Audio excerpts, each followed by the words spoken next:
आइए हम पहले छोटी सी प्रार्थना करते हैं, फिर अपन वचन की सेवकाई में आगे बढ़ेंगे। धन्यवाद धन्यवाद धन्यवाद पिता परमेश्वर, भोर के प्रकाश से लेकर सांस तक तूने पिता हम सबको संभाला है। धन्यवाद यहोवा, धन्यवाद यहोवा ईरे, धन्यवाद यहोवा एलोहीम, तेरा लाख लाख धन्यवाद पिता कि आज भोर के प्रकाश तूने इतना सुंदर समय हमें दिखाया कि हम सब अपनी अपनी कलीसियाओं में गए पिता, और हमने तेरे प्रभु तेरे दास के द्वारा आत्मिक रोटी को तोड़ा है पिता। धन्यवाद पिता, धन्यवाद। ये आत्मिक रोटी पिता हमारी आत्माओं को प्रभु जी और अधिक मजबूत करे पिता, और अधिक सामर्थ्य करे पिता। विनती और प्रार्थना है पिता परमेश्वर, इन दिनों में विशेष करके पिता, जबकि हम देख रहे हैं हमारे देश में बहुत ज्यादा सताव तेरे विश्वासियों पे, तेरे पीछे चलने वालों पे हो रहा है पिता। विनती और प्रार्थना है प्रभु जी, जो भाई बहन सताए जा रहे हैं पिता, विशेष करके मैं विनती और प्रार्थना करती हूँ उड़ीसा राज्य के लिए पिता, उड़ीसा प्रांत के लिए पिता। वहाँ जितने भी विश्वासी भाई बहन हैं जिनको सताया जा रहा है पिता परमेश्वर, दया कर पिता उन पे, और पिता परमेश्वर उन्हें आत्मिक रूप से बहुत और अधिक मजबूत कर पिता। तू ही उनका सहारा है, तू ही उनकी दृढ़ चट्टान है, तू ही उनका मजबूत गढ़ है पिता। विनती और प्रार्थना है पिता परमेश्वर कि जितने भी भाई बहन प्रभु जी और भी विभिन्न क्षेत्रों में तेरे नाम के लिए पिता सताए जा रहे हैं पिता, उन पे भी तेरी आशीष हो पिता। विनती और प्रार्थना है पिता, हर एक को आत्मिक रूप से और अधिक मजबूत कर पिता, सामर्थ्य कर पिता, ताकि प्रभु जी जब कि तेरे बेटे का आना बहुत निकट है पिता, हम सब आत्मा में जीवित रह के पिता उससे मिलने पाए। विनती और प्रार्थना है पिता परमेश्वर, जहाँ कहीं भी तेरा सुसमाचार प्रचार सुनाया जा रहा है, सुनने वाले और सुनाने वाले दोनों पे तेरी नाम बनाम आशीष हो। मैं अपने सभी पासवान भाई बहनों को जो प्रभु जी पूरी शिद्दत से, पूरी मेहनत से, पूरी आत्मा की सच्चाई से प्रभु जी तेरे वचन की सेवकाई कर रहे हैं, उन सभी भाई बहनों पे तेरी विशेष कृपा दृष्टि हो पिता। विशेष तूने आशीषित करना पिता परमेश्वर, क्योंकि सच में पिता हम सब के लिए ये समय और आने वाला समय बहुत कठिन है पिता। फिर भी पिता परमेश्वर तू हमें बढ़ाता है, मजबूत करता है, सामर्थ देता है पिता। वचनों के द्वारा प्रभु जी हमारी आत्मा को ठंडक मिलती है, शांति मिलती है। हाँ पिता परमेश्वर, धन्यवाद पिता, धन्यवाद धन्यवाद एलोहीम, धन्यवाद याहवे कि तू हमारी प्रार्थनाओं को सुनता है। विनती और प्रार्थना पिता परमेश्वर, हे पवित्र आत्मा पिता, मैं तुझे आमंत्रित करती हूँ, मेरे मुंह की, मेरे होठों की, मेरी जीभ की, मेरे मन की, मेरे मस्तिष्क की चौकसी करना, और जो वचन तूने मुझे दिया है पिता, मैं नहीं पर तू मेरे मुख से होके बोलना, ताकि ये वचन प्रभु जी 100 गुना फल लाने वाला हो सके। हाँ पिता परमेश्वर, और तेरे राज में हर एक घुटना और हर एक जीव तेरे बेटे को अपना उद्धार करता स्वीकार करते हुए आने पाए पिता। तुझसे यही विनती और प्रार्थना है। हर एक पे तेरी आशीष हो, हर एक पे तेरी दया हो पिता, तुझसे यही विनती है। दया करके पिता परमेश्वर उन भाई बहनों के लिए भी मांगती हूँ पिता परमेश्वर, जो पिता परमेश्वर बहुत ज्यादा पिता परमेश्वर तुझसे दूर हो गए हैं। हाँ पिता, विनती और प्रार्थना है प्रभु जी, उनके पत्थर के हृदयों को निकाल पिता, और उसमें मांस का हृदय दे। हाँ प्रभु जी, बहुत सारे जवान बच्चे हैं पिता जो तेरी समीपता में नहीं है पिता। आज हम देखते हैं पिता और निराश दुखी होते हैं, और उनके लिए प्रार्थना करते हैं पिता, प्रार्थना कर रहे हैं पिता। दया करके हम सब की प्रार्थनाओं को उन सभी नौजवान बच्चों के लिए सुनना पिता, कि वो तेरी नजदीकी में आए, तेरे पास आए पिता। हाँ प्रभु जी, और इस संसार की गफलत में ना पड़ते हुए पिता अपना क्रूस उठा के तेरे पीछे सच्चे मन से चलने वाले हो सके। तुझसे यही विनती और प्रार्थना है। विनती और प्रार्थना है पिता परमेश्वर, मैं अपने पासवान, अपनी कलीसिया के लिए मांगती हूँ। हाँ प्रभु जी, हर एक को अच्छा मन दे, अच्छी सोच, अच्छे विचार दे पिता। हाँ पिता परमेश्वर, आज और आने वाले हर एक दिन में हर एक विश्वासी भाई बहनों के संग और साथ हो, क्योंकि तू ही हमारा सहारा है।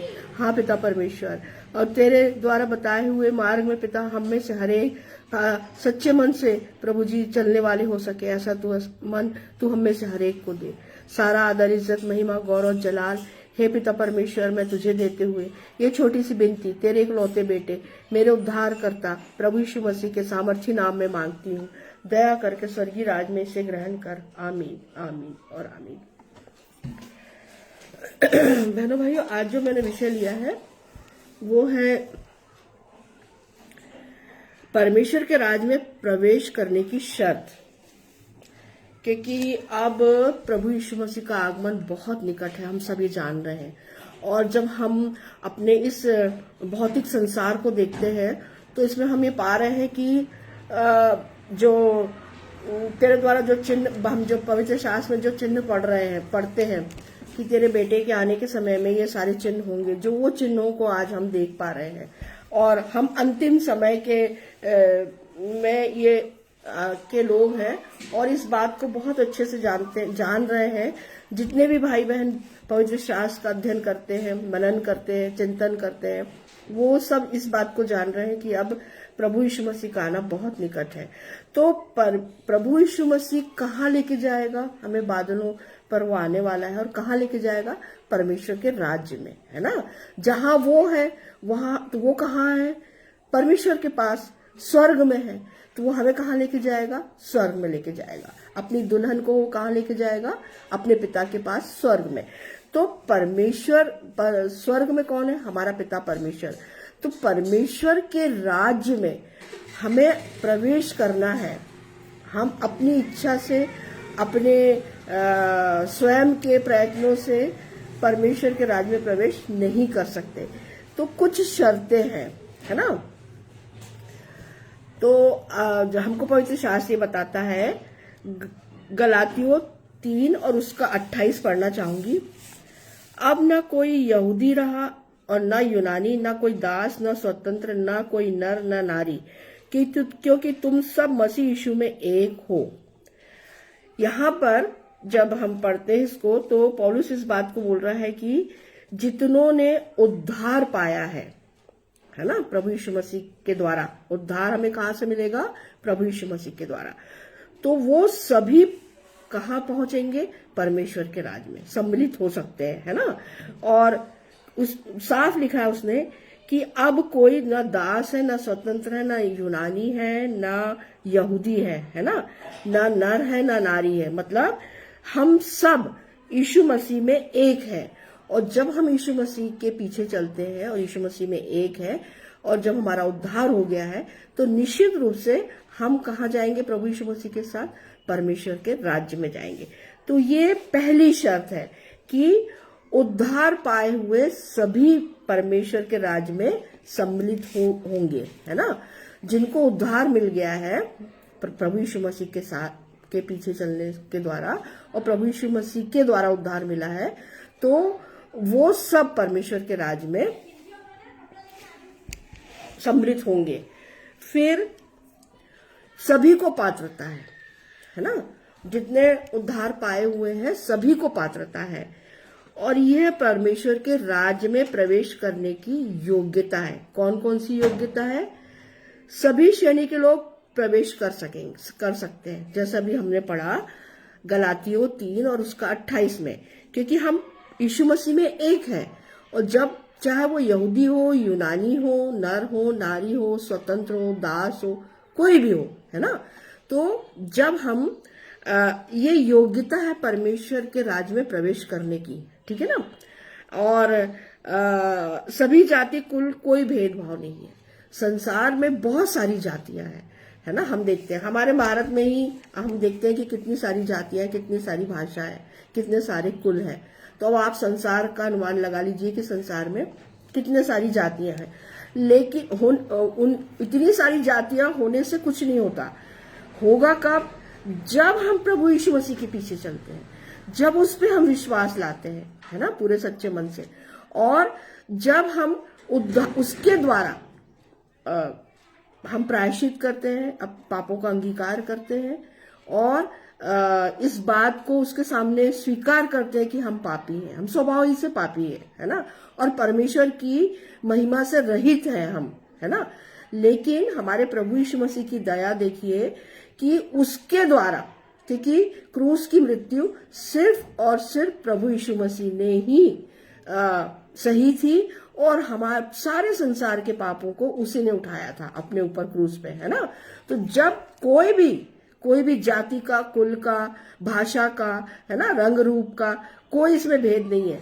कोई भी जो यीशु मसीह पे विश्वास करता है और यीशु मसीह के पीछे चलता है, वो परमेश्वर के राज में निश्चित रूप से प्रवेश करने पाता है। और अब जैसे मैंने अभी बताया कि ये योग्यता, कुछ योग्यता होना चाहिए, है ना, कि परमेश्वर के राज्य में सबसे पहले तो उद्धार है शर्त, कि जिसे उद्धार मिलेगा, है ना, वही परमेश्वर के राज्य में प्रवेश करेगा। दूसरी शर्त है नम्रता। दूसरी शर्त है नम्रता। बच्चों के समान हमें नम्र बनना है। छोटे बच्चों को हम देखते हैं, हम सभी के घर में प्रायः छोटे बच्चे हैं, तो हम इन बातों को जानते हैं कि छोटे बच्चे, उनको डांट दो या कुछ पनिशमेंट दे दो या मार दो, उसके बाद भी वो थोड़ी देर बाद भूल जाते हैं और फिर से हमारे पास आ जाते हैं। ऐसा भोलापन, है ना, नम्र, बहुत नम्र, छोटे बच्चे बहुत नम्र होते हैं। तो ऐसी नम्रता, ऐसी दीनता जो हमारे प्रभु यीशु मसीह में भी थी, है ना, उसने एक अच्छा नमूना हमें बताया है, तो उसके समान हमें बनना है और नम्र होना है। मत्ती 18 और उसका 3 और 2 से पढ़ना चाहूंगी। मत्ती 18 उसका 2। इस पर उसने एक बालक को पास बुलाकर उनके बीच में खड़ा किया और कहा, मैं तुमसे सच कहता हूं कि जब तक तुम ना फिरो और बालकों के समान ना बनो, तुम स्वर्ग के राज में प्रवेश करने नहीं पाओगे, है ना। स्वर्ग के राज में प्रवेश करने की योग्यता क्या है? पहला, पश्चाताप, पापों का अंगीकार। दूसरा, प्रभु यीशु मसीह के सामने अपने पापों को स्वीकार करना। और तीसरा, उसके द्वारा हमें उद्धार प्राप्त होता है। और चौथा, नम्रता, है ना। तो बच्चों के समान हमको क्या बनना है? भोले बनना है, नम्र बनना है, दीन बनना है ना। और तब जाकर के हम स्वर्ग के राज पर, स्वर्ग का राज किसके पास है? परमेश्वर का राज है ना। तो परमेश्वर के राज में हम तब प्रवेश पा सकेंगे, अन्यथा बिल्कुल नहीं। ठीक है। फिर जो नम्रता होती है ना बहनों भाइयों, वो दिखावा रहित होती है ना, और होनी भी चाहिए। ठीक है। और प्रभु यीशु मसीह पे हमको पूरी निर्भरता रहनी चाहिए। पूरा हमारा जो बोझ, हमारा जो छोटे बच्चे हैं, वो जब गोदी में आते हैं तो वो अपना पूरा बोझ माँ के कंधे पे या पिता के कंधे पे डाल देते हैं, है ना, और वो निर्भीक हो जाते हैं, है ना, बिना डर के कि अब हम यहाँ पे क्या है, सुरक्षित है। तो ऐसी ही निर्भरता जो है, ऐसा ही आश्रित होना हमें नम्रता सिखाती है। और ये जो आश्रित होना, हम किस पे आश्रित होंगे? प्रभु यीशु मसीह पर, है ना। निर्भर किस पे होंगे? प्रभु यीशु मसीह पर। फिर है स्वर्गीय पिता द्वारा सांचे में ढाले जाने के योग्य हमें बनना है ना। तो वो कौन बनाएगा हमें? पवित्र आत्मा। फिर है मन परिवर्तन, हृदय परिवर्तन के बाद परमेश्वर की ओर फिरना। जब हमारा मन फिर जाता है, परिवर्तन हो जाता है मन का, है ना। प्रभु यीशु मसीह ने क्या बोले? सबसे पहले मन फिराओ, क्योंकि स्वर्ग का राज निकट है। यूहन्ना बपतिस्मादाता भी क्या बोल रहा था? मन फिराओ। चेलों ने भी क्या सुसमाचार प्रचार किया? मन फिराओ, है ना। प्रेरितों के काम 2 में पढ़ते हैं हम, 36 से 42 में। तो मन का फिराना बहुत जरूरी है। अगर हम मन को नहीं फिराएंगे तो फिर हम तो पाप में ही है, संसार में ही है। तो हमारा मन परिवर्तन होना जरूरी है। ठीक है ना। और जब हमारा मन परिवर्तन होता है तो हम परमेश्वर की अंश करके उसके नजदीकी में बढ़ते चले जाते हैं। और ये परमेश्वर के राज्य में प्रवेश करने की योग्यता है। फिर अगर हम देखें मत्ती 5 और उसका 3, धन्य वे जो मन के दीन है, क्योंकि स्वर्ग का राज उन्हीं का है। जो मन के दीन है, नम्र है, उन्हीं का स्वर्ग का राज है बहनों भाइयों। यीशु मसीह ने पहाड़ी उपदेश में स्पष्ट बोला है कि जो धन्य है वे जो क्या है, नम्र है, क्योंकि स्वर्ग का राज उन्हीं का है। और धन्य वे जो नम्र है, क्योंकि वे पृथ्वी के अधिकारी होंगे। और धन्य है वे जो मन के दीन है, क्योंकि स्वर्ग का राज उन्हीं का है। पांचवा है इसी का, मत्ती 5 और उसका 5, धन्य वे जो नम्र है, क्योंकि पृथ्वी के अधिकारी होंगे। तो जब यीशु मसीह और पिता परमेश्वर नए यरूशलेम, नई पृथ्वी का जब बनेगी, तब उसका अधिकार किसको मिलेगा? उन लोगों को जो नम्र है, जो दीन है, क्योंकि वो स्वर्ग का राज, जो दीन है ना। दीन यानी आपने देखा होगा ना, बहुत सारे लोग मन से बहुत दीन होते हैं। अच्छा, बहुत बार क्या हम सोचते हैं, कल्पना हमारी रहती है या हम देखते भी हैं प्रत्यक्ष, कि जो गरीब वर्ग के लोग हैं, है ना, वो उनको बहुत ज्यादा प्रताड़ित किया जाता है, तो वो सब सहते रहते हैं, है ना। तो हम उनको दीन समझते हैं, लेकिन यहाँ पे उस दीनता की बात नहीं हो रही है, उस दीनता और नम्रता की बात नहीं हो रही है। यहाँ पे हमको अपने मन को दीन करना है, नम्र करना है, चाहे कैसी भी परिस्थिति आए। यीशु मसीह ने क्या कहा कि कोई तुझे एक गाल पे चाटा मारे तो उससे दूसरा गाल भी फेर दे, है ना।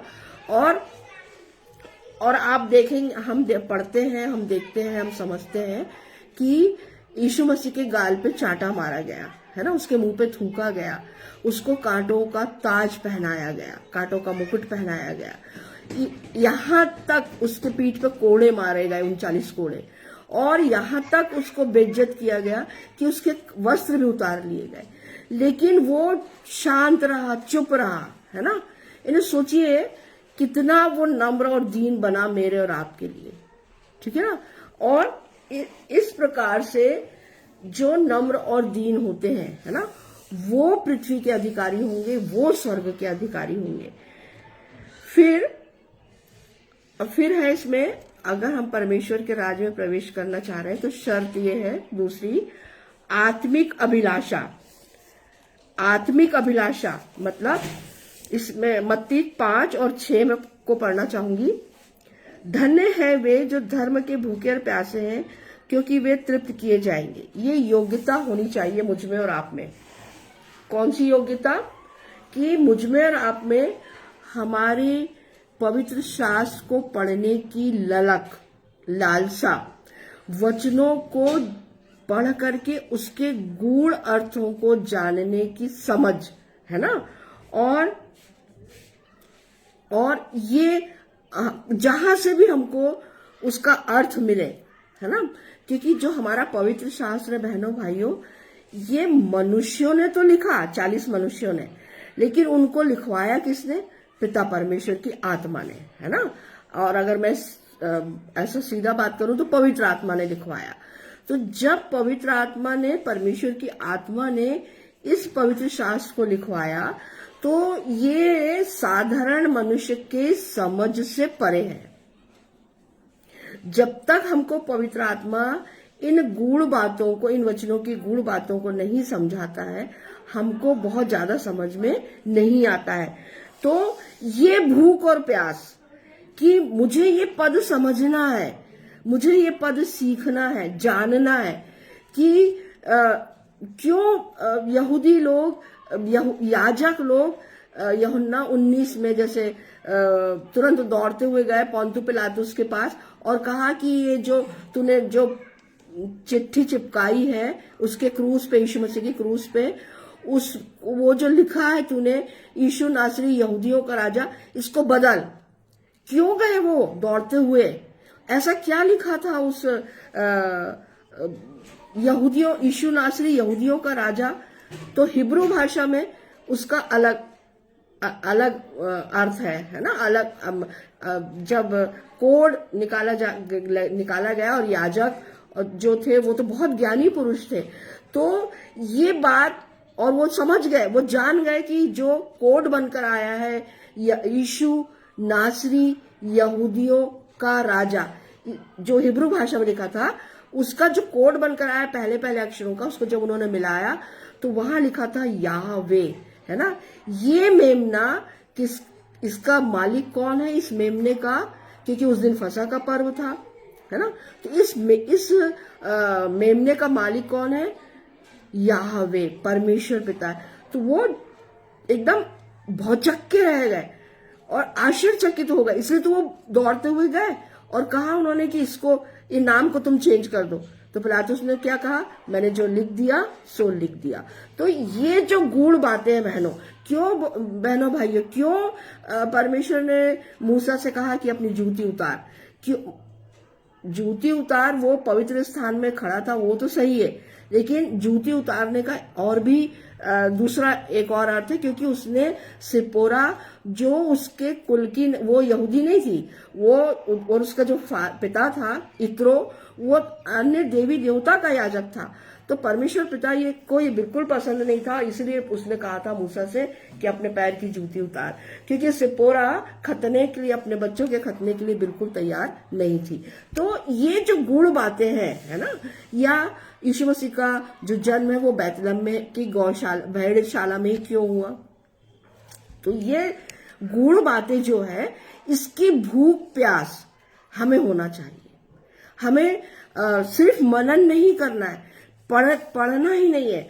अभी कुछ दिन पहले मेरी बेटी मेरे से बोल रही थी कि मम्मी ये वो पढ़ रही होगी भजन संहिता 91, और उसने मेरे को बताया कि भजन संहिता 91, जो परम प्रधान के छाए वो स्थान में बैठा रहे बहुत सर्वशक्तिमान की छाया में ठिकाना पाएगा।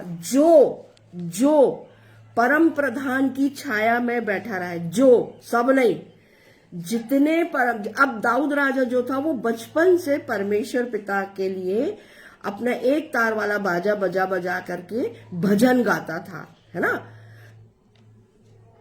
स्वर कैसा भी होगा चलेगा, टूटी फूटी आवाज है चलेगा, पर उसका वो आत्मीयता, वो परमेश्वर के प्रति प्रेम परमेश्वर को पसंद आया।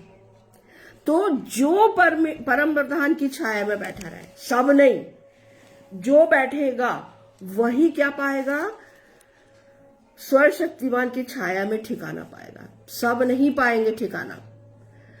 जो पूरी शिद्दत से, है ना, उसकी आज्ञाओं का पालन करेगा, पूरी शिद्दत से, पूरे जो उसको प्रसन्न करेगा, जो उसके बताए मार्ग पे चलेगा, है ना, जैसे दाऊद राजा चलता था, प्रभु यीशु मसीह चला। हमारे लिए तो बहुत उदाहरण है बहनों भाइयों, बाइबल में। हमारा पवित्र शास्त्र परमेश्वर के पीछे चलने वालों के नामों से भरा हुआ है, और जब हम पढ़ते हैं तो हम आत्मा गदगद हो जाती है और हमें जान पाते हैं कि ये सच्चे आराधक थे और सच में ही परमेश्वर, तभी तो परमेश्वर उनसे बात करता था।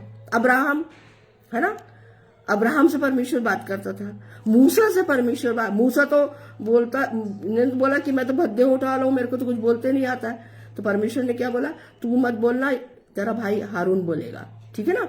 तो देखिए वो लोग परम प्रधान के छाए हुए स्थान में बैठते थे, है ना, उसके परमेश्वर की नजदीकी में रहते थे। ये छाए में बैठे, मतलब छाए हुए स्थान में बैठे रहने का मतलब नजदीकी में रहना, है ना, उसकी समीपता में रहना। तो हाँ, ये शर्त है कि जब हम परम प्रधान की छाए हुए स्थान में बैठा रहे जो भी, तब परमेश्वर शक्तिमान की छाया में ठिकाना पाता है ना, ये शर्त है। तो ये परमेश्वर की जो संगति है उसमें हमको परमेश्वर की संगति की भूख और प्यास हमें होना है ना। आत्मिक अभिलाषा यही है कि जब हमारे मन में आत्मिक अभिलाषा है ना, परमेश्वर को जानने की, यीशु मसीह को जानने की, और कि क्यों आया भाई यीशु मसीह इस संसार में, परमेश्वर पिता कौन है और उसके क्या क्या काम है। तो जब हम पवित्र शास्त्र को सिलसिलेवार पढ़ते हैं तो इस बात को हम बहुत अच्छे से जानते हैं, ठीक है ना। और इसको पढ़ने में और समझने में, समझाने में हमारा गाइड कौन करता है, पवित्र आत्मा करता है। तो ये अब आत्मिक जो अभिलाषा है ये मुझ में और आप में होना चाहिए, ये शर्त है। परमेश्वर के राज्य में प्रवेश करने के लिए ये आवश्यक शर्त है। फिर है आज्ञाकारिता, है ना। आज्ञा, परमेश्वर की आज्ञाओं पे चलना बहुत जरूरी है। जो हम देखते हैं कि पुराने नियम में बहुत सारे ऐसे लोग थे जो परमेश्वर की आज्ञा पे चलते थे, तभी तो परमेश्वर उनसे बात करता था और उनको गाइड करता था, उनको निर्देश देता था और उनसे बातें करता था। आज हमसे परमेश्वर पिता क्यों नहीं बात कर रहा है? इसलिए नहीं बात कर रहा है क्योंकि हम उसकी आज्ञा को नहीं मानते। तो बहुत जरूरी है आज मेरे और आपके लिए, जब हम परमेश्वर के राज में प्रवेश करना चाहते हैं तो ये जरूरी है कि हम उसकी आज्ञाओं को माने, समझे, सीखे। और ये हमें कहाँ मिलेगी? हमारे पवित्र शास्त्र में। परमेश्वर की उपस्थिति में चलना बहुत अच्छी बात है बहनों भाइयों। जब हम परमेश्वर की उपस्थिति में चलते हैं ना, तो फिर हमें किसी चीज का डर नहीं रहता, कोई भय नहीं रहता। और हम परमेश्वर के साथ जब चलते हैं तो हम आत्मिक रूप से बहुत मजबूत होते हैं, सामर्थी होते हैं, है ना। तो हमें जैसे मूसा, है ना, मूसा जैसे यहोशू, और दूसरा ये पौलुस। अगर हम नए नियम में देखें कि पौलुस परमेश्वर की उपस्थिति में, प्रभु यीशु मसीह की उपस्थिति में चलता था, है ना। तो चाहे फिर कैसी भी कठिनाइयां, पौलुस और सिलास जेल खाने में बंद थे और भजन कीर्तन कर रहे थे, भजन गा रहे थे, और वो कहाँ पहुंच गए? पूरा वो खुल गया दरवाजा, है ना। तो ऐसे आश्चर्य कर्म मेरे और आपके जीवन में भी होते हैं, हो सकते हैं, जब हम परमेश्वर की उपस्थिति में उसकी आज्ञा के अनुसार चलते हैं, है ना। फिर और सबसे बड़ा उदाहरण तो दाऊद राजा है हमारे पवित्र शास्त्र में। अगर हम देखें भजन 42 और उसका 1, भजन संहिता 42 और उसका 1,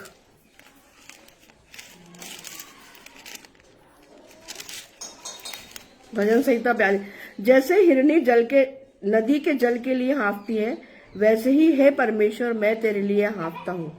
आज मेरी और आपकी गवाही ये है क्या कि जिस प्रकार से जो हिरनी है वो नदी के पानी के लिए वो प्यासी है ना, और वो तुरंत दौड़ के पानी पीना चाहती है। और तो आज मेरी और आपकी प्यास परमेश्वर की नजदीकी के लिए है क्या? मेरा और आपका जो मन है, हमारी जो आत्मा है, वो परमेश्वर की नजदीकी के लिए प्रयासरत है क्या, है ना। ये यहाँ पर एक सोचने वाली और समझने वाली बात है। हमें अपने जीवन में परमेश्वर को पहला स्थान देना है। बहुत बहुत प्राथमिकता है ये हर एक विश्वासी के लिए कि हमें अपने जीवन में परमेश्वर को सबसे पहला स्थान हमारे लिए कौन है हमारे जीवन में? हमारे माता पिता नहीं, परंतु पिता परमेश्वर है ना। और उसकी बातों को महत्व देना है। जैसे मूसा या पौलुस परमेश्वर पिता की बातों को ही महत्व देते थे, है ना। तो जब हम अपना पवित्र शास्त्र पढ़ते हैं, समझते हैं, जानते हैं, और हम ये बात जानते हैं कि परमेश्वर हमें कहाँ चितौनी दे रहा है, कहाँ आज्ञा दे रहा है, कहाँ प्रतिज्ञा कर रहा है ना। तो ये बात हम समझते हैं जब हम पवित्र शास्त्र पढ़ते हैं। तो जब हम पवित्र शास्त्र पढ़ेंगे तभी ना जानेंगे। तो पवित्र शास्त्र को पढ़ना हर एक विश्वासी के लिए अत्यंत आवश्यक है, और उसको मनन करना और उसको अंश उस पे आगे बढ़ना पवित्र आत्मा की सामर्थ्य से। तो पहला स्थान हमें किसे देना है अपने जीवन में? पिता परमेश्वर को देना है, ठीक है ना। फिर है नया जन्म पाना। ये परमेश्वर के राज्य में प्रवेश करने का तीसरी शर्त है कि मेरा और आपका नया जन्म होना आवश्यक है।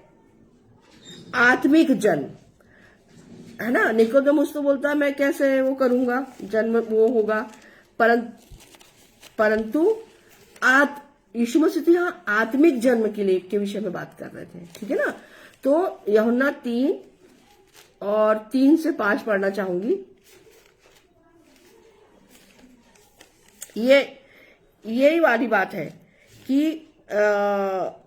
यीशु ने उसको उत्तर दिया, मैं तुझसे सच सच कहता हूं कि यदि कोई नए सिरे से न जन्मे तो परमेश्वर का राज देख नहीं सकता, है ना। निकोदेमुस ने उससे कहा, मनुष्य जब बूढ़ा हो गया तो कैसे जन्म ले सकता है? क्या वो अपनी माता के गर्भ में दूसरी बार और प्रवेश करके जन्म ले सकता है? देखिए, ये जो निकोदेमुस है, ये यहूदियों का या सैनहेड्रिन जो महासभा थी उसका सरदार था, यानी ज्ञानी पुरुष था ये, है ना। सरदार था मतलब ज्ञानी पुरुष था ये। और ये ज्ञानी पुरुष होकर के यीशु मसीह से ये प्रश्न कर रहा है कि नया जन्म मतलब क्या? मैं अपनी माता के घर में वापस कैसे जाऊंगा, है ना।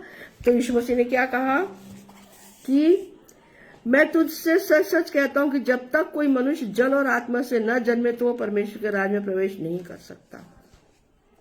बपतिस्मा लेना है और पवित्र आत्मा हम मुझ में और आप में होना चाहिए, है ना। तो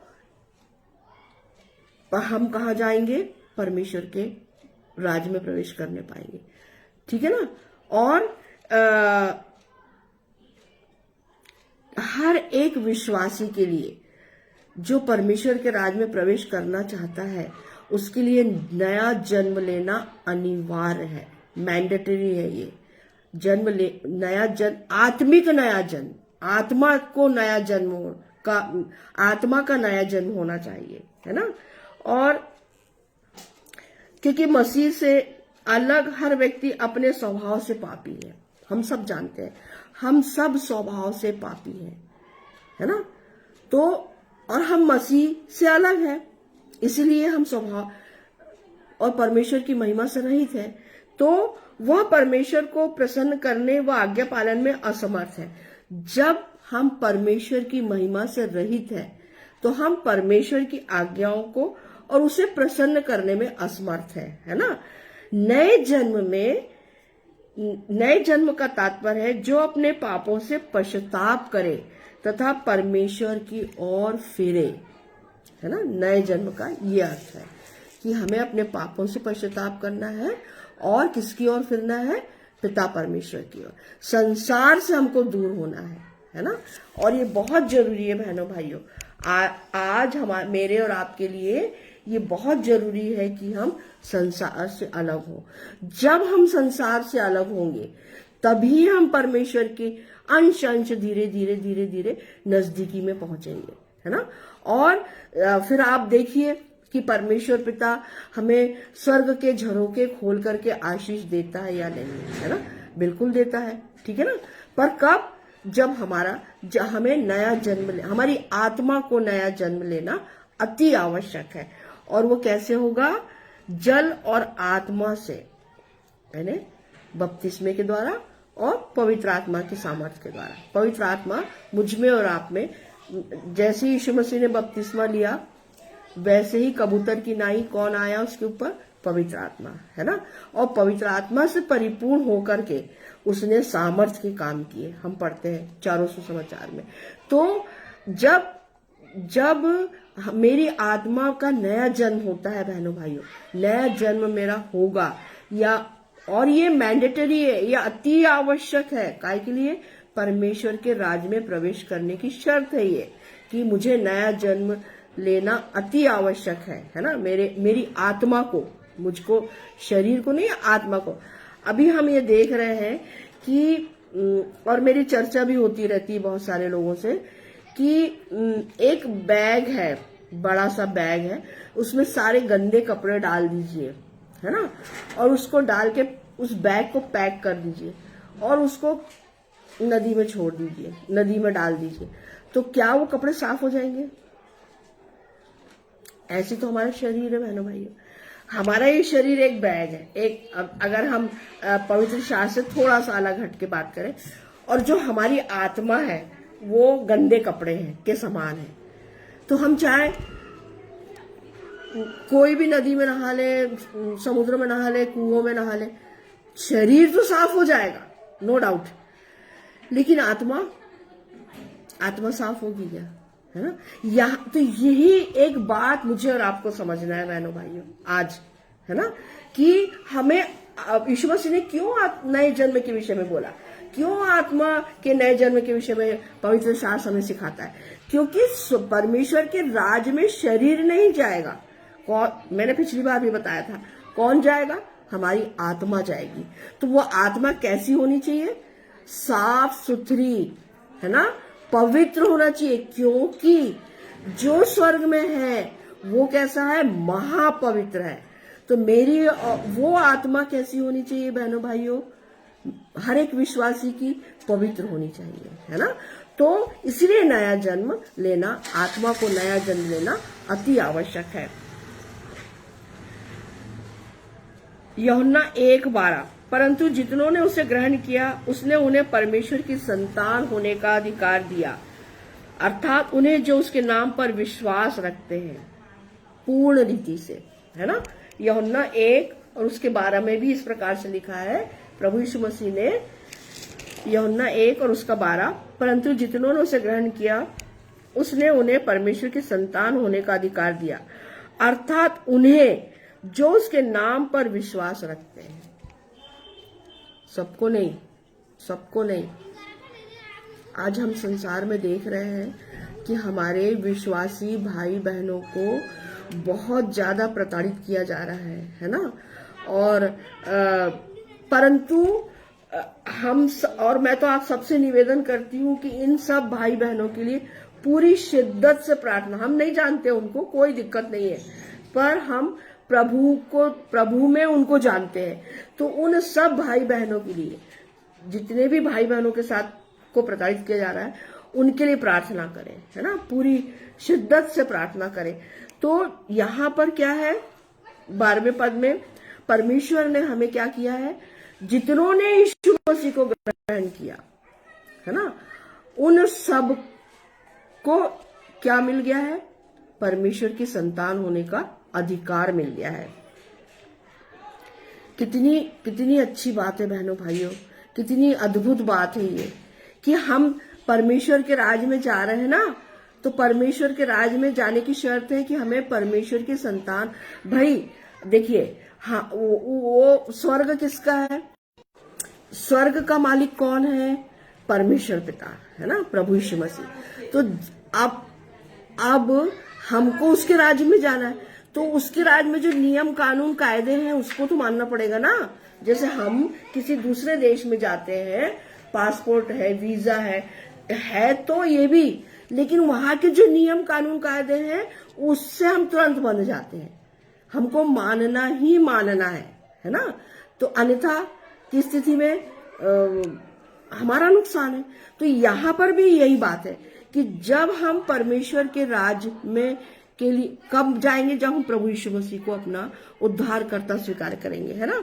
यहाँ पर लिखा है ना, अर्थात उन्हें जो उसके नाम पर विश्वास, उसके नाम पे मतलब प्रभु यीशु मसीह के नाम पे विश्वास करते हैं, है ना, प्रभु यीशु मसीह में विश्वास करते हैं, क्योंकि अनंत जीवन किसके पास है, प्रभु यीशु मसीह के पास। हमारा उद्धार करता कौन है, हमें उद्धार किसने दिया है, प्रभु यीशु मसीह ने दिया है। तो जब हम प्रभु यीशु मसीह पे विश्वास करते हैं, उसी समय हम परमेश्वर की क्या हो जाते हैं, संतान हो जाते हैं, और हम स्वर्ग में जाने के लायक हो जाते हैं, है ना। तो ये जरूरी है कि हमारा नया जन्म होना आवश्यक है। उसके बाद में हम देखते हैं कि मसीह के प्रति पूर्ण समर्पण, यीशु मसीह के प्रति हमें पूर्ण समर्पण रखना है ना। लूका 9 और उसका 62, लूका 9 और 62, यीशु ने उनसे कहा, जो कोई अपना हाथ हल पर रखकर पीछे देखता है वो परमेश्वर के राज के योग्य नहीं। चेला बनने की शर्त है बहनों भाइयों ये, कि जब हमने एक बार क्रूस उठा लिया यीशु मसीह का, और हम जब उसके पीछे चलने लगे, तो अब हमें पीछे नहीं जाना है, मतलब संसार में नहीं जाना है, हमें पाप नहीं करना है ना। और ये शर्त है, यीशु मसीह का चेला बनने की शर्त है कि हमें फिर अब पीछे नहीं जाना है ना। पीछे नहीं जाना मतलब संसार में नहीं जाना है, और पूर्ण समर्पण से, है ना, हमें आगे यीशु मसीह के साथ चलना है ना, और समर्पण से भागना नहीं है, चाहे कैसी भी परिस्थिति आ जाए, है ना। आज हम देख रहे हैं संसार में, हम देख रहे हैं कि कोई बहुत कम विश्वासी है, सच बात है। बुलाए हुए तो बहुत सारे हैं पर चुने हुए थोड़े हैं, है ना। हम ये देख रहे हैं कि बहुत सारे लोग आधे बीच से छोड़ देते हैं यीशु मसीह को। जरा सी कठिनाई आई, जरा सी परेशानी आई, बीमारियां आई, है ना, या आर्थिक संकट आया, या जो भी सांसारिक तो परीक्षाएं आई, तो वो अपने विश्वास से डगमगाने लगते हैं। परंतु हाँ, क्या बोला है, पूर्ण समर्पण से यीशु मसीह के पीछे चलना है हमें, ये शर्त है, चाहे परिस्थिति कैसी भी हो। ठीक है ना, मैं हमेशा इस बात को बोलती हूँ कि चाहे हमारी परिस्थिति कैसी भी हो, और हम सकेती में हो, आर्थिक परेशानी में हो, बीमारी में हो, और भी नाना प्रकार की परेशानियां जो संसार में रहती है, हमारे साथ है, तो क्या हुआ, होने दीजिए ना, कोई दिक्कत नहीं है। तब भी हमको पूरी समर्पण से प्रभु यीशु मसीह के पीछे चलना है। फिर है अनाज्ञाकारिता। अनाज्ञाकारी हमें नहीं होना, जैसा आदम अनाज्ञाकारिता का पाप उसके द्वारा इस संसार में आया, हमें अनाज्ञाकारिता में नहीं जाना है ना। जो पवित्र शास्त्र में बताया गया है हमें उसका पालन करना है। यीशु मसीह के पीछे जब हम चल रहे हैं तो यीशु मसीह ने 2 आज्ञाएं दी ना, मुख्य 2 आज्ञाएं। पहली आज्ञा कि तू अपने सारे मन से, सारी बुद्धि से, सारे प्राण से किसका, परमेश्वर का भय मानना। और दूसरी आज्ञा क्या है, अपने पड़ोसी से अपने समान प्रेम रखना। तो मेरा पड़ोसी कौन है, मेरा मोहल्ले के जो पड़ोस में रह रहे वो नहीं, पूरा संसार, हमारा पड़ोसी पूरा संसार है। तो ये जो आज्ञा, जो मुख्य आज्ञा है कि हमें परमेश्वर के भय में, उसके प्रेम में हमें आगे बढ़ना है, और सबसे प्रेम करना, क्योंकि परमेश्वर प्रेम है, सबसे प्रेम करना है। फिर बुलाहट से भागना नहीं है।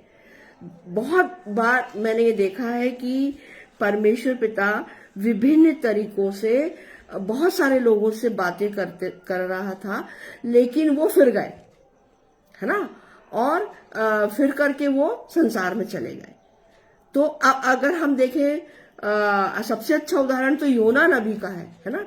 परमेश्वर पिता ने उसको क्या बोला, कहाँ जाना, और वो कहाँ जा रहा था, तो परमेश्वर पिता ने उसको दंड दिया और मगर और व्हेल मछली के पेट में उसको भेजा।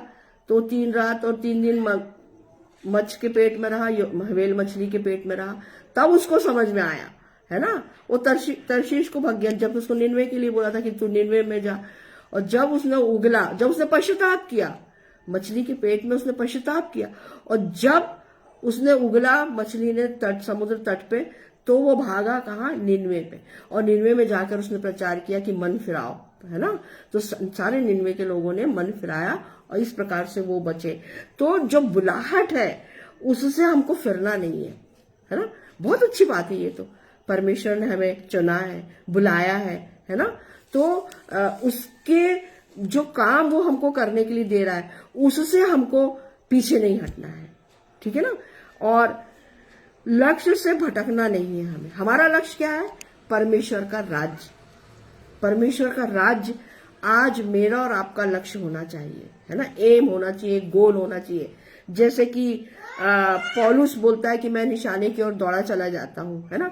उसका लक्ष्य क्या था, किसी भी तरह उसका जो लक्ष्य था कि वो परमेश्वर के उस राज्य में पहुंचे, है ना। मेरा और आपका लक्ष्य आज क्या होना चाहिए कि हम भी परमेश्वर के राज्य में पहुंचे, प्रभु यीशु मसीह के साथ, है ना। और प्रभु यीशु मसीह का आना हम सब जानते हैं बहनों भाइयों, बहुत निकट है। तो हमें अपने लक्ष्य से भटकना नहीं है। मेरा और आप, चाहे कैसी भी परिस्थिति आए, हमें अपने लक्ष्य को जो हमने निर्धारित कर लिया है उसकी ओर हमें प्रार्थना के द्वारा, वचनों के द्वारा आगे धीरे धीरे आगे बढ़ना है। यीशु के पीछे चलना है, फिर सेवा करना है, यीशु में आगे ही बढ़ना है, पीछे नहीं हटना है। सेवा करना मतलब हम अपने कलीसियाओं में देखते हैं कि बहुत सारे ऐसे समय आते हैं जबकि सेवा का अवसर हमको मिलता है ना। और भी संसार, हम अपने आसपास भी देखते हैं, संसार में अपन है तो, कि बहुत सारे लोग उन सेवाओं को करने में झिझकते हैं। तो परंतु अब देखिए ना, यीशु मसीह ने तो कोढ़ियों को चंगाई दी है ना, मुर्दों को जिलाया, और बैतसैदा के कुंड के पास जो वो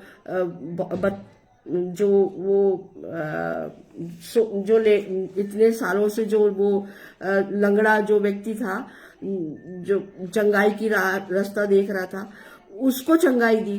तो मैं ये नहीं बोल रही हूँ कि आप हम सब ऐसे, मतलब ऐसे लोग ऐसा काम करें, है ना, क्योंकि उतनी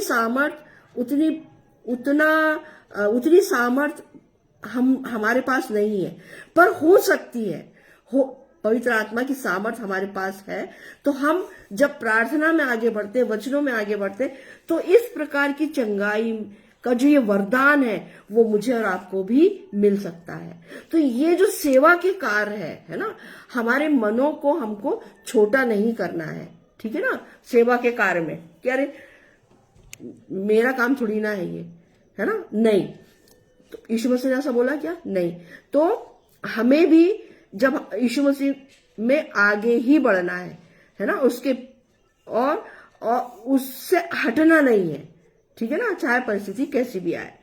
फिर विश्वास और प्रेम, मुझ में विश्वास होना चाहिए कि याकूब 2:5, हे मेरे प्रिय भाइयों सुनो, क्या परमेश्वर ने इस जगत के कंगालों को नहीं चुना कि विश्वास में धनी और उस राज्य के अधिकारी हों जिसकी प्रतिज्ञा उसने उनसे की है जो उससे प्रेम रखते हैं, है ना।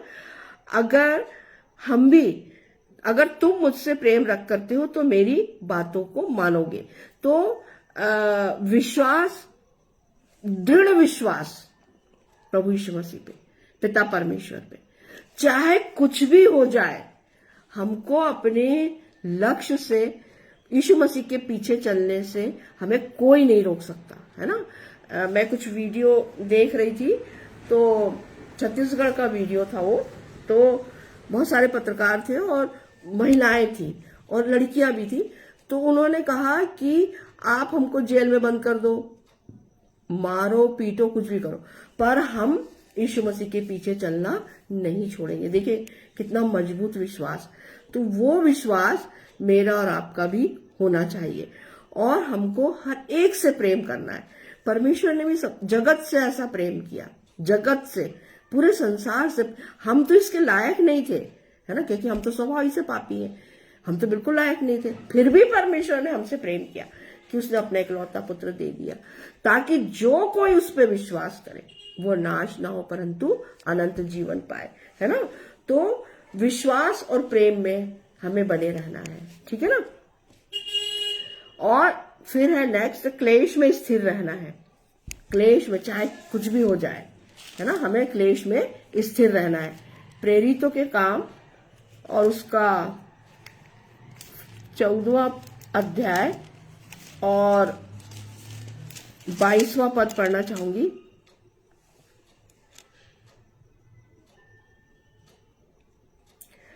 और चेलों के मन को स्थिर करते रहे और ये उपदेश देते थे कि विश्वास में बने रहो, और यह कहते थे हमें बड़े क्लेश उठाकर परमेश्वर के राज में प्रवेश करना होगा, है ना। पौलुस यहाँ पे कह रहा है कि हमें क्या करना है, क्लेश तो उठाना है। क्लेश मतलब संकट, है ना, चाहे शारीरिक प्रताड़ना हो, मानसिक प्रताड़ना हो, हमें भूखे भी रहना पड़ेगा, प्यासे भी रहना पड़ेगा, परंतु इन सब के बाद भी हमें क्लेश तो उठाना है। परंतु इन सब को उठाते हुए हमें क्या है, परमेश्वर के राज में प्रवेश करना होगा, है ना। तो एक आशा है मेरे और आपके लिए कि हम चाहे कितने भी क्लेश उठाएं इस संसार में, परंतु अंत में हम परमेश्वर के राज में प्रवेश करने पाएंगे, ठीक है ना। एक आशा है, जीवित आशा है। समस्याओं में स्थिर रहना है, चाहे कैसी भी समस्या हमारे पास सामने आ जाए, परंतु उसमें हमको स्थिर रहना है, घबराना नहीं है, डरना नहीं है, क्योंकि हमारा जीवित पिता परमेश्वर हमारे साथ है ना, जो युगानुयुग जीवित है। प्रभु यीशु मसीह हमारे साथ है, जो युगानुयुग जीवित है। तो फिर हमें डर कैसा? तो उन समस्याओं का समाधान हम उनसे पूछे ना, परमेश्वर के हाथ में देना कि समस्या आ गई है, अब तू हमें निकाल इससे, ठीक है ना। तो फिर आप देखिए, जब हम उस पर पूर्ण विश्वास करते हैं तो फिर वो समस्या, फिर हम उसको अपनी समस्या हम बताएं और उसमें हम स्थिर रहें, उन समस्याओं में भटके ना, है ना, घबराए ना। हर परिस्थिति में हमें, चाहे परिस्थिति कैसी भी आए, ठीक है ना, तो उसमें हमको क्या करना है, परमेश्वर की और अधिक समीपता में रहना है, यीशु मसीह की और अधिक समीपता में रहना है। जब हम प्रभु को अपना जीवन सौंपते हैं, उसके अनुसार चलते हैं, तो सांसारिक क्लेश तो होगा ही। अकाट सत्य है, ये हमारा पवित्र शास्त्र भी बोल रहा है ना। जब हम प्रभु यीशु मसीह के पीछे चलते हैं और प्रभु यीशु मसीह को अपना जीवन सौंपते हैं बहनों भाइयों, तो संसार का हाकिम जो है वो तो बिल्कुल पसंद नहीं करेगा इस बात को। तो वो क्या करता है, बहुत सारी समस्याएं सामने खड़ी कर देता है कि हम भटक जाए, है ना। परंतु हमें स्थिर रहना है ना। और हर परिस्थिति में हमें परमेश्वर का साथ, यीशु मसीह का साथ नहीं छोड़ना है। इफिसियों 6 और 12, क्योंकि हमारा यह मल्ल युद्ध लहू और मांस से नहीं, परंतु प्रधानों से और अधिकारियों से और इस संसार के अंधकार के हाकिमों से और उस दुष्टता की आत्मिक सेनाओं से है जो आकाश में है ना। तो इसके लिए हमें क्या करना है तो क्या हुआ, रहने दो, कोई दिक्कत नहीं, पर हमारे पास भी तो हथियार है ना। इफिसियों 6, तो अब हमारे पास भी अधिक हथियार है और हम भी उन हथियारों का उपयोग करके संसार के हाकिम से लड़ते हैं और लड़ सकते हैं, है ना। जैसे यहां लिखा है इफिसियों 6 और उसका 13 से पढ़ना चाहूंगी। इसलिए परमेश्वर के सारे हथियार बांध लो कि तुम बुरे दिन में सामना कर सको और सब कुछ पूरा करके स्थिर रह सको। इसलिए सत्य से अपनी कमर कसकर और धार्मिकता की झिलम पहनकर और पांवों में मेल के सुसमाचार की तैयारी के जूते पहनकर और इन सब के साथ विश्वास की ढाल लेकर स्थिर रहो, जिससे तुम उस दुष्ट के सब चलते हुए तीरों को बुझा सको और उद्धार का टोप और आत्मा की तलवार जो परमेश्वर का वचन है ले लो, है ना। हर समय और हर प्रकार से आत्मा में प्रार्थना और विनती करते रहो और इसीलिए जागते रहो कि तुम की सब पवित्र लोगों के लिए लगातार विनती किया करो, है ना। तो ये प्रार्थना क्या है, एक हथियार है। तो ये जो वचन है, पवित्र शास्त्र जो है, ये हमारे साथ में है और जब हम इसको मुंह से क्लेम करते हैं, बोलते हैं इन वचनों को, है ना, तो शैतान हमारे पास से भाग जाता है। समस्याएं हैं तो क्या हुआ, परमेश्वर को हम अपनी समस्याएं सौंप दें और निश्चिंत हो जाए, निकास वही करेगा। वो हमारी मजबूत चट्टान है, वो हमारा मजबूत गढ़ है। सुन, इस्राएल का रक्षक न सोता है ना ऊँघता है, ना तो वो बहरा है ना ही वो क्या है, सोता है ना ऊँघता है। वो सुनता है, देखता है ना। और जब वो सुनता है, देखता है, और तो क्या फिर हमारी प्रार्थना नहीं सुनता है? वो बिल्कुल सुनता है। तो जब हम प्रार्थना करते हैं और वचन रूपी तलवार से उस दुष्ट का सामना करते हैं, तो वो दुष्ट कहीं भी नहीं हमारे सामने ठहर सकता। उसके बाद अगर हम देखें तो हम ये पाते हैं बहनों भाइयों कि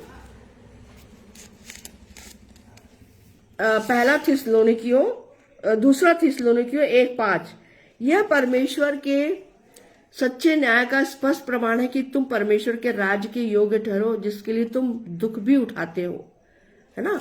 तो उठाएंगे ना दुख, कोई दिक्कत नहीं है, क्योंकि परमेश्वर हमारे साथ है। और दुख तो उठाना पड़ेगा, तो उससे घबराना नहीं है, चिंता नहीं करना है, परेशान नहीं होना है। दुख तो उठाना पड़ेगा हमें, है ना। नाना प्रकार से हम सोच भी नहीं पाते हैं, वो समस्या हमारे सामने आ जाती है, कोई दिक्कत नहीं है। घुटने पर आइए, प्रार्थना करते हैं हम, और प्रार्थना के द्वारा हमें आत्मिक शांति मिलती है ना।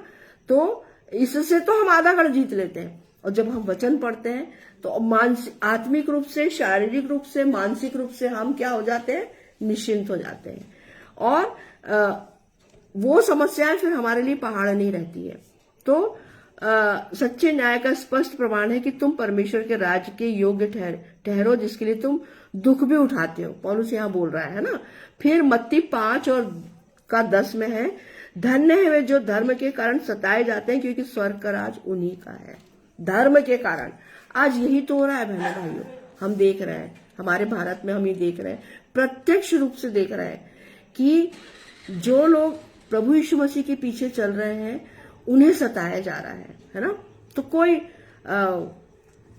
और ये कोई बहुत बड़ी बात नहीं है जब खुद यीशु मसीह को सताया गया है ना, और यीशु मसीह को क्रूस की मृत्यु सहना पड़ा, ठीक है ना, और उस कोड़े सहने पड़े, तो वो तो कोई गलत बात नहीं बोल रहा था, है ना। वो तो परमेश्वर के धर्म और राज्य के विषय में बात कर रहा था और कह रहा था मन फिराओ। तो धर्म के कारण जो सताए जाते हैं क्योंकि स्वर्ग का राज उन्हीं का है, तो इसलिए हमें डरना नहीं है, घबराना नहीं है, चिंतित नहीं होना है। ये तो सब होगा, यीशु मसीह के साथ हुआ, यीशु मसीह के चेलों के साथ हुआ, है ना। तो मेरे और आपके साथ भी होगा। तो ये कोई अनहोनी या कोई बहुत बड़ी बात नहीं है, हमारे साथ भी ये होगा, है ना। पर हमें प्रार्थना में लवलीन रहना है, वचन पढ़ना है ना, और अपनी सारी चिंता, सारी परेशानियां परमेश्वर पिता को सौंपना है। फिर देखिए आप, फिर अब क्या मैं परेशान हूं, क्या हम परेशान हैं, है ना। बहुत सारी परेशानियां हमारे साथ में आती है, संसार को लेके, संसार के कार्यों को लेके, जैसे कैरियर को लेके, आर्थिक परेशानियां, सामाजिक परेशानियां, स्वास्थ्य संबंधी परेशानियां, है ना, और ऐसा महसूस भी करते हैं। तो हमें घुटनों पर आके नम्रता से, पूरी दीनता से, विश्वास सहित पूरे मन से, है ना, परमेश्वर पिता से प्रार्थना करना है प्रभु यीशु मसीह के नाम से, है ना। और सबसे अच्छी बात यह है, पहली बात यह है कि हमें उसके राज्य और धर्म की खोज करना है। जब हम पवित्र शास्त्र पढ़ते हैं तो हम इस बात को जानते हैं कि परमेश्वर का धर्म और उसका राज्य क्या है ना। और जब हम अपने मन को दीन करते हैं बहनों भाइयों, और तोड़ते हैं अपने मन को, है ना, टूटे और पिसे मन को तू तुच्छ नहीं जानता, तो और पूरी शिद्दत से परमेश्वर को अपने जीवन में पहला स्थान देते हुए जब हम आगे बढ़ते हैं तो हमारा उद्धार हो गया हमारे पापों से, है ना, जब हमने मन फिराया तो। और जिनका उद्धार होता है वो पूरे नम्र दिखता है बहनों भाइयों, कैरेक्टर में दिखता है। हमारे जीवन से ये झलकना चाहिए कि हम प्रभु यीशु मसीह के चेले हैं, हम परमेश्वर पिता की संतान हैं। तो जब हमारे स्वभाव में प्रभु यीशु मसीह जैसा नेचर, है ना, नम्रता, दीनता, है ना, और पूरे विश्वास सहित हम जब ये हमारे एक दूसरे के प्रति प्रेम, एक दूसरे के प्रति आदर, और जब हम इन सब चीजों को लेकर के चलते हैं तो फिर हम परमेश्वर के राज में प्रवेश करने के हकदार बन जाते हैं, है ना। तो जब हम उसके धर्म और राज्य की खोज करते हैं तो हम फिर तो वो हमें सेत में सब कुछ, जब पहले हमको उसके धर्म और राज्य की खोज करना है, और जब हम बपतिस्मा लेते हैं, अपने मन को फिराते हैं, पश्चाताप करते हैं, पापों का अंगीकार करते हैं और प्रभु यीशु मसीह के पीछे चलते हैं, और तब फिर क्या हो जाता है, हमारा उद्धार हो जाता है। और जब हम उद्धार को प्राप्त कर लेते हैं तो फिर परमेश्वर के राज में प्रवेश करने के लिए हम परमेश्वर की संतान बन जाते हैं। तो आज हमने इस बात को जाना, समझा, सीखा कि हम परमेश्वर के राज में किस प्रकार से प्रवेश कर सकते हैं, है ना, या कौन कौन सी शर्तें हैं जिसके द्वारा हम परमेश्वर के राज में प्रवेश करने पाते हैं या कर सकते हैं, जो आज मेरे और आपके लिए अत्यंत महत्वपूर्ण है कि अब हमें परमेश्वर के राज्य की खोज करना है बहनों भाइयों, क्योंकि दिन बहुत बुरे हैं, समय बुरा है और हमारे पास बहुत ज्यादा समय नहीं है, कभी भी दूल्हा आ सकता है अपनी दुल्हन को लेने। तो क्या मैं और आप आज हम तैयार हैं परमेश्वर के राज्य में जाने के लिए प्रभु यीशु मसीह के साथ? ये हमें चिंतन करना होगा। और जब हम पवित्र शास्त्र को पढ़ते हैं, पवित्र शास्त्र को पवित्र आत्मा की सामर्थ्य से जब हम पढ़ते हैं और प्रार्थना करते हैं, तो निश्चित रूप से मानिए कि हमारा अंश अंश हम परमेश्वर की नजदीकी में आगे बढ़ते हैं। और परमेश्वर हमें उठाता है बहनों भाइयों, सामर्थ्य देता है ना, और वो हमें नहीं छोड़ता, ना त्यागता है ना छोड़ता है ना। तो और ना वो गूंगा है ना बहरा है, और ना ही वो ऊँघता है ना सोता है। सोचिए, हमारा परमेश्वर 24/7 पूरे समय हमारी प्रार्थनाओं की ओर उसके ध्यान रहता है, ठीक है ना। तो और हमें अपने सारे बहन भाइयों के लिए, क्या हो गया हम उन्हें नहीं जानते तो, क्या हो गया वो हमें नहीं जानते तो, परंतु हमें उन सबके लिए प्रार्थना करना है ना। और प्रार्थना ही हमारे पास क्या है, एक हथियार है शैतान से लड़ने का, है ना। तो और वचन भी जब हम वचन का मनन करते हैं, पढ़ते हैं, तो ये भी एक हथियार है, वचन को पढ़ना है हमें, है ना, और प्रार्थना करना है, ठीक है। आइए हम छोटी सी प्रार्थना करते हैं। धन्यवाद धन्यवाद धन्यवाद धन्यवाद सेनाओं के यहोवा, सर्वशक्तिमान पिता परमेश्वर, हे यहोवे, तेरा लाख लाख धन्यवाद पिता कि तूने हम सबको इतना सुंदर, इतना अद्भुत वचन दिया पिता, जिससे कि हमारी आत्माएं प्रभु जी सच में पिता परमेश्वर इन वचनों के द्वारा और अधिक मजबूत होने पाई, दृढ़ होने पाई पिता, सामर्थ्य होने पाई। हाँ पिता परमेश्वर, सच में पिता हमें तेरे राज्य में प्रवेश करना है, तेरे बेटे के साथ उसकी दुल्हन के रूप में हमें आना है पिता। हाँ, विनती और प्रार्थना है पिता परमेश्वर, मैं तुझसे विनती और प्रार्थना करती हूँ कि हमारे सभी बहन भाइयों के, जितने भी विश्वासी बहन भाई हैं पिता, हर एक के मनों को प्रभु जी इस्तेमाल कर पिता, पवित्र आत्मा की सामर्थ्य से हम सबको परिपूर्ण कर पिता, और होने दे पिता कि पिता परमेश्वर हम सताए जाए, परंतु तुझ में फिर भी मजबूती से तुझे थामे रहे पिता, तेरे वचनों को थामे रहे पिता, और तुझसे प्रार्थनाओं के द्वारा बातें करने वाले हो सके। धन्यवाद पिता। मैं उन सभी उड़ीसा के भाई बहनों के लिए पिता, और जितने भी जिनको सताया जा रहा है पिता परमेश्वर, नाना प्रकार से प्रभु जी, आत्मिक और शारीरिक जिन्हें परेशान किया जा रहा है पिता, उन सब के लिए तुझसे मांगती हूँ पिता परमेश्वर। हाँ पिता, हर एक के संग साथ हो, सबको आत्मिक रूप से और अधिक मजबूत कर पिता, और अपनी सामर्थ्य ढेल दे पिता। हाँ प्रभु जी, हम निर्बल हैं, असहाय हैं पिता परमेश्वर, हम मनुष्य कुछ नहीं कर सकते पिता, पर तू अति सामर्थी है, हे मेरे सेनाओं की यहोवा। हाँ पिता परमेश्वर, मैं उन सभी भाई बहनों की तुझसे विनती और प्रार्थना करती हूँ पिता परमेश्वर, जो नाना प्रकार से सताए जा रहे हैं पिता। मणिपुर के लिए मांगती हूँ पिता, उड़ीसा के लिए मांगती हूँ पिता तुझसे, उन्हें असीम शांति दे पिता, जो बेघर बाहर है पिता परमेश्वर।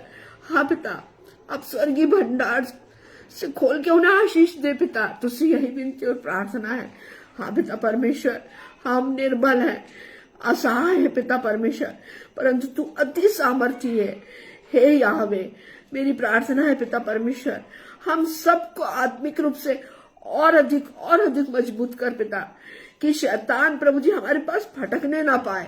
हाँ पिता परमेश्वर, मैं विनती और प्रार्थना करती हूँ सारे जवान बेटे और बेटियों के लिए, जो पिता अपने रास्ते से भटक गए, तेरे पीछे नहीं चलना चाहते पिता, उन सब बच्चों को प्रभु जी दया कर, उन सब बच्चों पे पिता, और प्रभु जी उनके हृदय से मांस का हृदय, पत्थर का हृदय निकाल दे पिता, और मांस का हृदय दे पिता।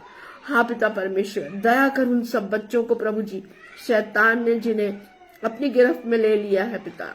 हाँ पिता परमेश्वर, दया कर, हर एक बेटे बेटी पे दया कर पिता, और प्रभु जी उन्हें शैतान के पंजों से निकाल दे पिता, निकाल पिता। तुझसे यही विनती और प्रार्थना, वो तेरे पीछे सच्चे मन से चलने वाले हो सके। हाँ पिता परमेश्वर, धन्यवाद धन्यवाद धन्यवाद धन्यवाद, स्तुति तारीफ और महिमा पिता तेरी। धन्यवाद पिता परमेश्वर, धन्यवाद पिता परमेश्वर। मैं अपने बेटे प्रफुल्ल के लिए मांगती हूँ पिता, जिसकी बुद्धि को शैतान ने जकड़ के रखा है पिता, दया कर पिता, आप यीशु मसीह के पवित्र लहू से पिता परमेश्वर विनती और प्रार्थना है कि उसके उस मस्तिष्क को जिस दुष्ट आत्मा ने जकड़ के रखा है, तेरे बेटे के लहू से वो दुष्ट आत्मा उसके मस्तिष्क को छोड़ने पाए। हाँ पिता परमेश्वर, मैं आज्ञा देती हूँ उसके मस्तिष्क को वो दुष्ट आत्माएं छोड़ने पाए, छोड़ करके जाने पाए पिता। तुझसे यही विनती और प्रार्थना है पिता, उस बेटे को नाम बनाम चंगाई दे पिता। हाँ प्रभु जी, उसकी माता का रो के बेहाल है पिता परमेश्वर, वो दया कर पिता, उस माता पे दया कर पिता, दया कर। विनती और प्रार्थना है पिता परमेश्वर, मैं अपनी मंडली के हर एक जवान को, बेटे बेटियों को तेरे सामर्थ्य हाथ में सौंपती हूँ। हर एक को पवित्र आत्मा की सामर्थ्य से भर पिता, दया कर पिता, दया कर। जो भटक गए उन्हें सही राह दिखा पिता, दया कर पिता। हर एक बच्चे पे दया कर, हर एक जवान पे प्रभु जी। हाँ पिता परमेश्वर, सारी गंदी स्पिरिटें उनसे दूर होने पाए तेरे बेटे के लहू से पिता। हाँ पिता परमेश्वर, तुझसे यही विनती और प्रार्थना है, विनती और प्रार्थना है पिता परमेश्वर। मैं अपने छोटे भाई अनुपम डेविड जी को, उनकी पत्नी को, बच्चों को पिता, और भी जितने भाई बहन फेसबुक लाइव पे, यूट्यूब पे तेरे सुसमाचार प्रचार को शिद्दत से सुना रहे हैं पिता, हर एक के संग और साथ हो, उनके खत्तों को भरा पूरा रखना। हर एक को प्रभु जी पवित्र आत्मा की सामर्थ्य से भरना, हर एक को प्रभु जी स्वस्थ भला चंगा रखना। तुझसे यही विनती और प्रार्थना है। आज और आने वाले हर एक दिन में तू ही हमारा रक्षक और रखवाला निगहबान है पिता परमेश्वर, हर एक के संग और साथ हो पिता। हाँ प्रभु जी, हम तेरे पीछे अंश अंश चलने वाले हो सके पिता। तुझसे यही विनती और प्रार्थना है। हर एक पे तेरी नाम बनाम आशीष हो पिता। तुझसे यही विनती और प्रार्थना है। सारा आदर, इज्जत, महिमा, गौरव, जलाल हे याहवे तुझे मिले। यह छोटी सी विनती तेरे बेटे, मेरे उद्धार करता, जीवन के दाता, मेरे मुक्तिदाता प्रभु यीशु मसीह के सामर्थ्य नाम से मांगती हूँ। इस बिना पे स्वर्गीय राज में इस प्रार्थना को ग्रहण कर। आमीन, आमीन और आमीन। आप सभी को यीशु सहाय।